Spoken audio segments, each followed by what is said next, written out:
Pode? Gilberto Silos, por favor. Bom dia, Ferreira Leite. Bom dia, ouvintes do Povo no Rádio. Bom dia, prefeito Felício Ramute. Prefeito, eu gostaria de lhe fazer uma pergunta.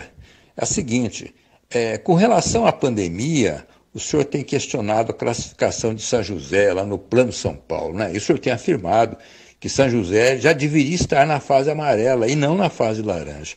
E isso aí, com base no sistema, né, nos critérios que a prefeitura adotou aí.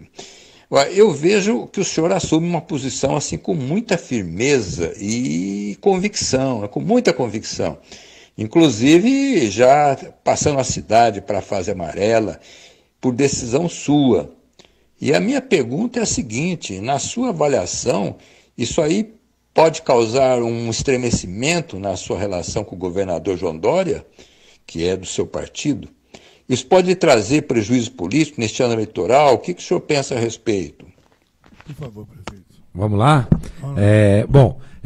Estamos aqui, eu estava aqui vendo, vou até trazer novidades aqui, que algo que acabou de acontecer agora, viu, Ferreira? Importante aqui trazer para vocês. Mas não acredito. Eu acho que é uma divergência pontual. Na verdade, eu tenho que valorizar a minha equipe. A decisão não é minha, né? Nós temos um comitê de enfrentamento, gente que vive aqui, né?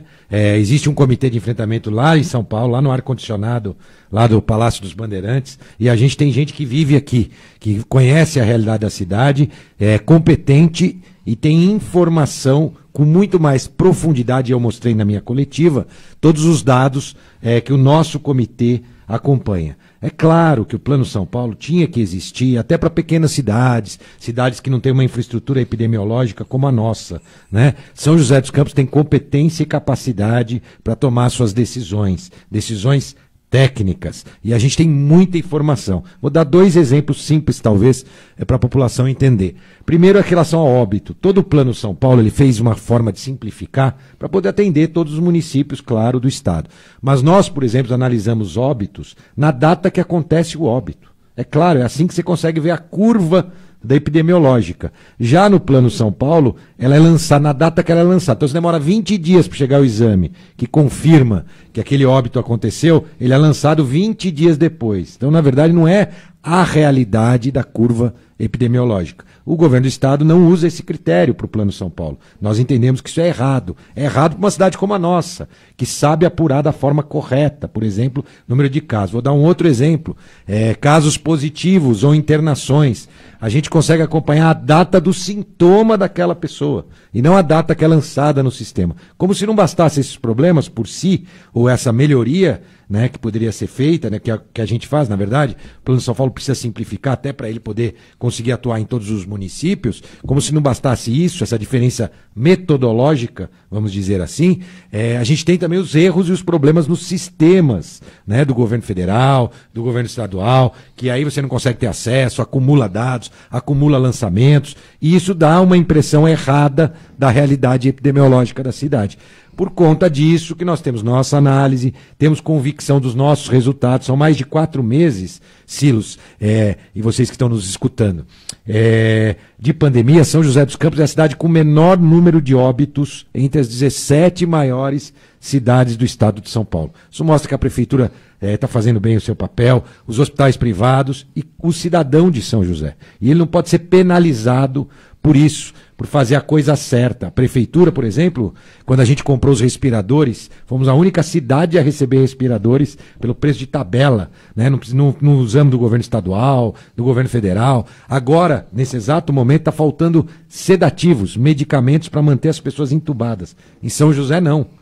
Porque esse comitê que eu acabei de citar, de São José, há 1 mês e meio já percebeu que iria ter falta, e nós fizemos compra nos laboratórios desses medicamentos. Tem medicamento até o final do ano. Estamos fornecendo para o Pio 12, para o Hospital Municipal, esse tipo de medicamento. Então é esse o trabalho do comitê. Eu tenho que valorizar essas pessoas. Ao valorizar essas pessoas, é seguir as orientações delas. E, segundo a orientação do nosso comitê, é possível sim, se agregar aos comércios que já estão atuando, agregar os bares, restaurantes, cabeleireiros, né? E também as academias de ginástica. Não é isso que vai mudar a curva epidemiológica de São José dos Campos no ponto que nós estamos hoje. É claro, eu gostaria de não ter tido nenhum óbito em São José, mas isso não aconteceu em nenhuma cidade do nosso tamanho no mundo. Então, o resultado em relação aos óbitos, claro, e cada óbito tem uma história por trás, a gente sabe, e se solidariza com cada família, podia ser um parente meu, um amigo, né?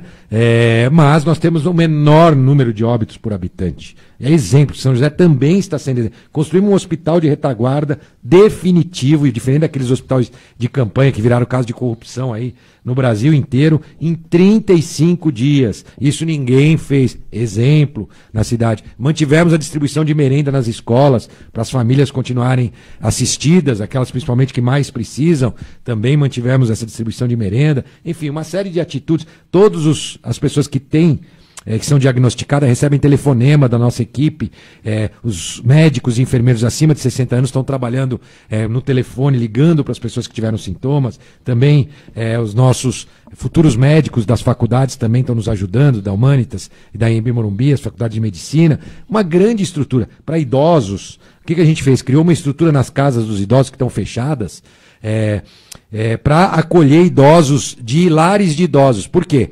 Se a pessoa tem um sintoma, a gente isola, leva para casa do idoso para ele não passar o sintoma para os outros. Esse foi um grande caso, né, de espalhar a doença no mundo inteiro. Nós já tomamos esse cuidado. Quando tem algum caso, algum funcionário de um lar de idoso, não que pertence à prefeitura, qualquer lar, é privado, público, a gente vai lá e já tem esse isolamento específico.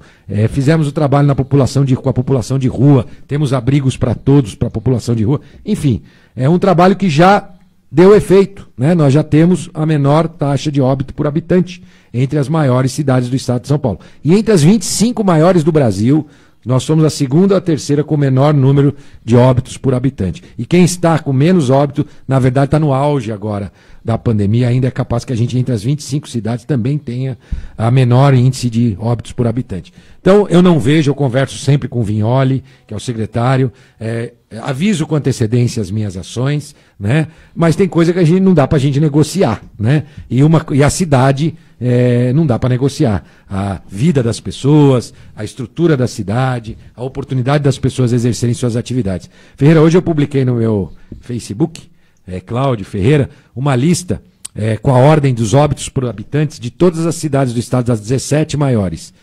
Todas que têm mais óbitos por habitante estão na fase amarela. Nós que temos o menor óbito estamos na fase laranja. Então, isso demonstra que tem erros no Plano de São Paulo que podem ser aprimorados, e é isso que a gente defende, e a gente defende que a gente possa fazer as nossas ações com os dados e informações que nós temos, né? A novidade que eu vou contar, aproveitando já a pergunta do Silvio, que não era bem essa, mas já vou atualizar a todos, é que nós tivemos uma decisão da juíza baseada numa decisão do ministro Dias Toffoli. Só que o ministro Dias Toffoli ontem mesmo, na sexta-feira, voltou atrás em duas decisões dele. Na verdade, voltou atrás não, ele deu novas decisões diferentes daquela que a juíza usou como embasamento para impedir o nosso decreto. Espero que a juíza tenha a mesma humildade do ministro, possa voltar atrás e a gente retorne essas atividades na segunda-feira. Tenho certeza que ela deve ter essa humildade aí para poder reconhecer. Espero que ela não entenda isso como uma questão pessoal, contra o prefeito, ou ideológica, já que ela é de esquerda e eu não tenho problema nenhum em relação a isso, desde que ela separe a magistratura das suas opiniões e da sua ideologia.